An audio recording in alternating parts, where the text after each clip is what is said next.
you see how he's just going to try and get his guard back? Just to push his arms for the sake of the lesson. Thank you. He's just trying to get his knee inside. You know how once he gets his knee inside, he's just going to go and be able to bring his head away and give me his guard back. All right, this is a real problem. However, during the conception of this, where he just gets his knee inside, here I can still work. I can still be offensive. He clearly has his shin on the inside. It's actually touching my hip, but I can still be offensive.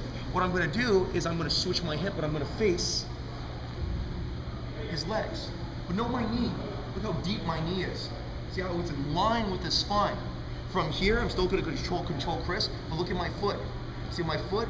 Once again, I'm going to scissor my knee directly underneath his knee. And you see how I bring in his knee forward, like this. Here. This leg will be outstretched, because you see how a portion of my body is on top of him. I don't want to lose my balance and get swept. But basically what I'm trying to do is feed myself this knee. You see how this is sometimes called a cradle, where I can link my hands together. This is really uncomfortable for the person on the bottom, and an absolutely fantastic control. It's really difficult, virtually impossible for the person on the bottom to escape. All right, so that again is the person's trying to get the knee inside. Even if the knee is inside a little bit, it's okay. I can still recover from this position. I'm going to switch my hip. A common mistake is people switch their hip. You see how far away my knee is? All right, this is wrong. I want to switch my hip so deep and see how my knee is right in between his knees. Right, it's in line with his spine.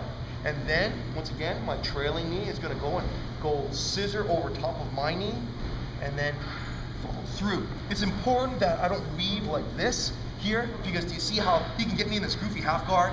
Not a horrible position. I can still escape from this, and certainly I don't want to get into a position where he can put his shin underneath, and if he can grab my ankle here just like this, so you see how he can now pick me up from here, and he has his guard back. So I do want to, once again, Chris, you have to get your shin inside, please.